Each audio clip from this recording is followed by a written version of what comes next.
ప్రతిసారి ఆంధ్ర రాష్ట్రానికైనా విశాఖపట్నానికైనా వస్తున్నారు, పోతున్నారు.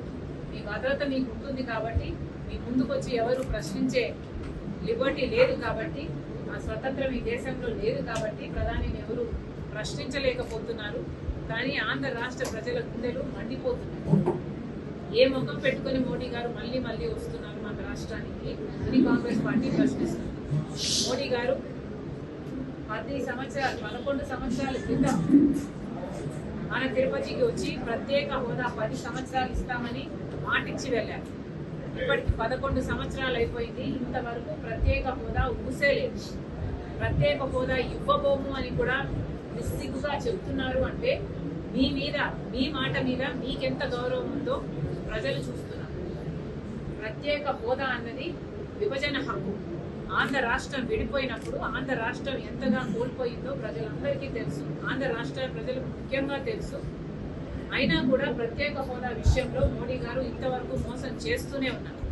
ప్రత్యేక హోదా గురించి ఇప్పటి వరకు కూడా ఇస్తాము అని కానీ సానుకూలంగా కానీ స్పందించటం లేదు మోడీ గారు. అయినా కూడా చంద్రబాబు గారు, పవన్ కళ్యాణ్ గారు మద్దతు ఇస్తున్నారు. అంటే వీళ్ళకు ప్రజల సంక్షేమం ముఖ్యమా, ప్రజల అభివృద్ధి ముఖ్యమా, లేకపోతే వాళ్ళ రాజకీయ ప్రయోజనాలు ముఖ్యమా? ప్రజలందరూ గమనిస్తున్నారు. మోడీ గారిని ప్రశ్నిస్తున్నాం.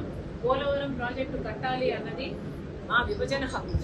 పూర్తి ఖర్చులు కేంద్ర బాధ్యత తీసుకొని కట్టాలి అన్నది మా హక్కు. అయితే అది మాకు ఇచ్చిన హామీ. అయితే ఇప్పుడు ఈరోజు పోలవరం ప్రాజెక్టుకు సంబంధించి 45 మీటర్లలో కాదు 41 మీటర్లకే కడతాము అని బహిరంగంగా పార్లమెంటులోనే చెప్పి కొన్ని నిధులు మంజూరు చేశారు.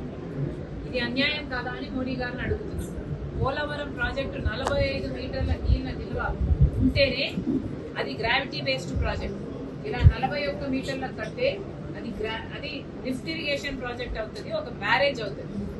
అసలు పోలవరం ప్రాజెక్టు ఎసెన్స్ ని, దాని స్పిరిట్ ని మొత్తం కూని చేస్తున్నారు మోడీ గారు.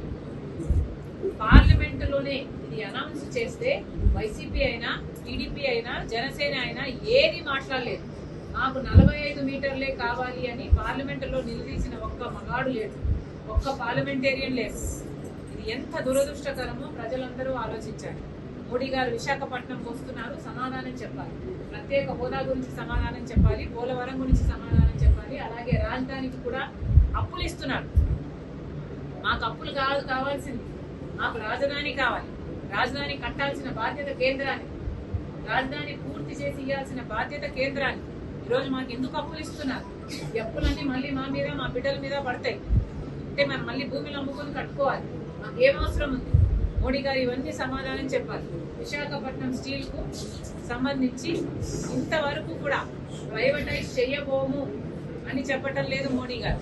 పార్లమెంటులో ఏదైతే ప్రైవేటైజ్ చేసే ఆలోచన ఉందో ఆ ఆలోచనకు మేము కట్టుబడి ఉన్నాము అని ఇటీవల కూడా ఒక కేంద్ర మంత్రి చెప్పారు. అంటే విశాఖ స్టీల్ ఎప్పుడు ప్రైవేటైజ్ చేస్తారో తెలియక బిక్కుమంటూ ఇక్కడ వాసులు బతుకుతున్నారు. ఇది చాలా అన్యాయం. అసలు ఏ కారణం లేకుండా 4,000 5,000 మందిని కారణంగా తొలగించేశారు. ఇలా తొలగించుకుంటూ పోయి దాన్ని మెల్లగా కూని చేసే క్రమంలో పడ్డారు మోడీ గారు. ఇవన్నీ డైరెక్ట్ గా కాకపోయినా ఇండైరెక్ట్ గా చంద్రబాబు గారు సపోర్ట్ చేస్తున్నట్టే. ఎందుకంటే మోడీ గారు చేస్తున్న అన్యాయాలు ఏ ఒక్కటి ప్రశ్నించకుండా వాళ్ళకు కంటిన్యూస్ గా మద్దతు ఇస్తున్నారు చంద్రబాబు గారు. అంటే దాని అర్థం ఆంధ్ర రాష్ట్ర ప్రజలకు వెన్నుపోటు పొడుస్తున్నారు అని. మోడీ గారు విశాఖపట్నం వస్తున్నారు. వీటన్నిటి మీద కూడా ప్రజలకు సమాధానం చెప్పాలి. ఉత్తరాంధ్ర, రాయలసీమకు స్పెషల్ ఎకనామిక్ ప్యాకేజ్ ఇస్తామని చెప్పారు, నిధులు ఇస్తామని చెప్పారు. ఎంత ఇస్తున్నారు? ఎప్పుడు ఇస్తున్నారు?